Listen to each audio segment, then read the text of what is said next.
নমস্কার, আমি সুব্রত ভট্ট। শুরু করছি আজকের আমার প্রতিবেদন।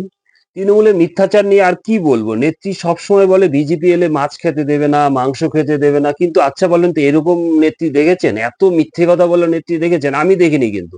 আমি এরকম নেত্রী দেখিনি। এত মিথ্যে কথা বলা মুখ্যমন্ত্রী আমার জীবনে দেখিনি। আচ্ছা বিজেপি রাজ্যে এখন বর্তমান অবস্থায় বিজেপি প্রচুর রাজ্যে ক্ষমতায় রয়েছে। আপনার বেশি দূর যেতে হবে না। আপনার পার্শ্ববর্তী রাজ্যগুলো দেখুন তো, আসাম দেখুন, ত্রিপুরা দেখুন, বিহার দেখুন, উড়িষ্যা দেখুন। এই রাজ্যগুলোতে বিজেপি ক্ষমতায় আছেন। আপনি আসামের কথাই দেখুন না, আসামের মুখ্যমন্ত্রীকে হিমন্ত বিশ্ব শর্মা। আপনি আসামের যে লোকজন থাকে আপনি জিজ্ঞাসা করে দেখুন, তারা কি মাছ খায় না? তারা মাছ খাচ্ছে না? আর ত্রিপুরার কথা ভাবুন। ত্রিপুরা এখন বর্তমানে হচ্ছে ত্রিপুরা অন্যতম মৎস্য রপ্তানিকারক একটা রাজ্য।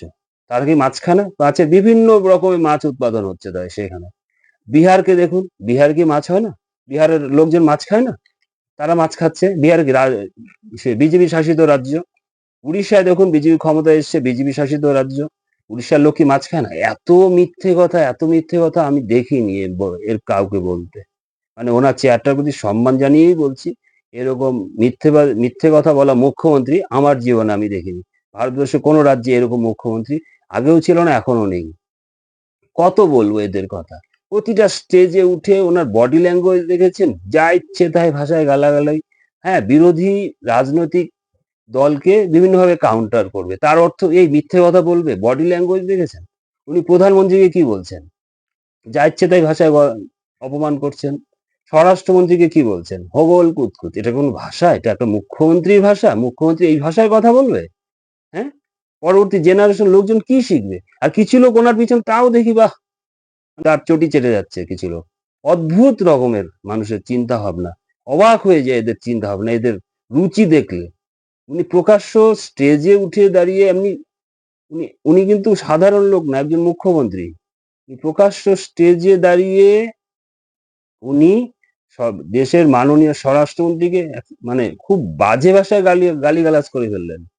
বাজে ভাষায় গালিগালাজ করে ফেললেন। সেটা দর্শক আমি মুখেও বলতে পারবো না। আপনারা দেখেছেন। কি বলবো ওনাকে?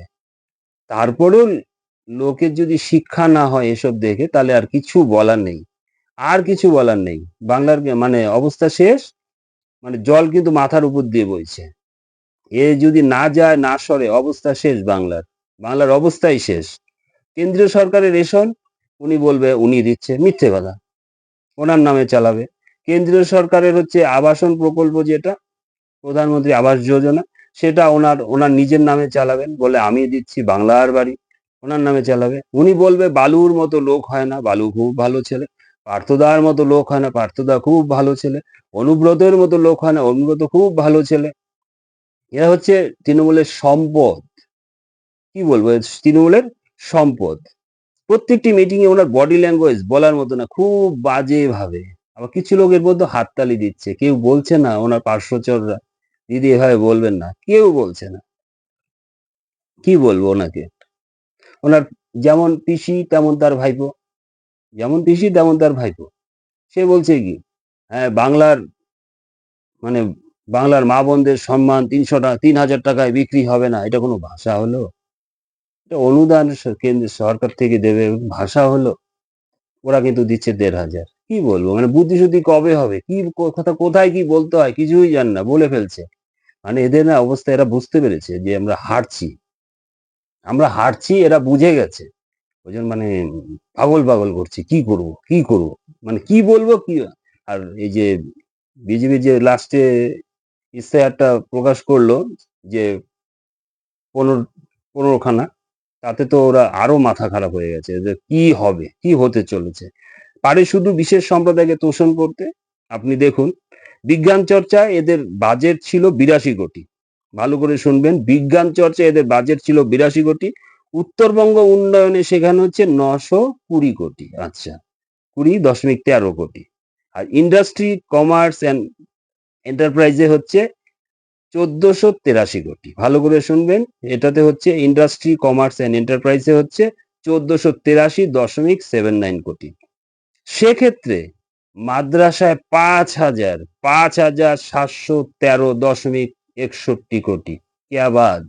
আর কত? আর কত তোষণ করবেন? আর কত তোষণ করবেন? মানে কিছু বলার নেই। আর আপনার এত মন খারাপ করার তো কিছু নেই। এত উত্তেজিত হওয়ারও কিছু নেই। আপনি ২০২১ এই হেরে গিয়েছিলেন। তৃণমূল ২০২১ এই হেরে গিয়েছিল। এই আপনাদের ভুতুড়ে ভোটার দিয়ে বাংলাদেশে কিছু দুধেল গাই এসে তারা ভোট দিয়ে ফলস ভোট রিগিং করে ২০২১ এ জিতেছিলেন।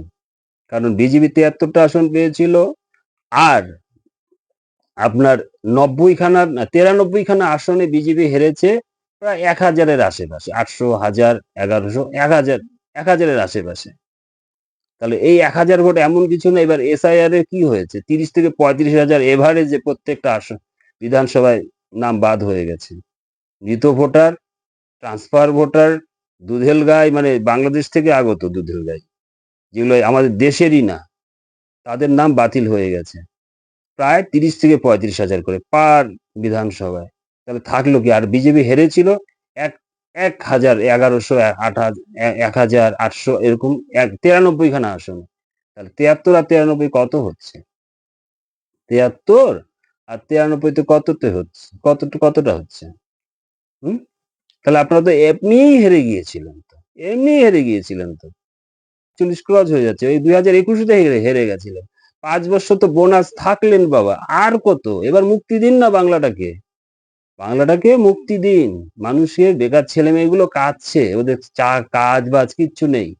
এটা কোনো কাজ না। ৮০০, ৮,০০০, ৭,০০০, ৫,০০০ এর কাজ। এটা কোনো কাজ না। এভাবে চলতে পারে না। বাংলাটাকে মুক্তি দিন এবার। বাংলাকে এবার মুক্তি দিন। একেকটা সিভিক ভলান্টিয়ার্স কত পাচ্ছে?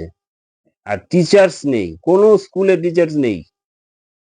যোগ্য শিক্ষকের অভাবে স্কুলগুলো ধুঁকছে। কিচ্ছু নেই। পরবর্তী প্রজন্ম শেষ হয়ে যাচ্ছে। প্লিজ এবার বাংলাটাকে ছাড়ুন। দোহাই লাগে এবার। অনেক তো হয়েছে। এবার ছাড়ুন। বাংলার মানুষকে একটু শ্বাস নিতে দিন। শ্বাস নিতে দিন। ভালো থাকবেন।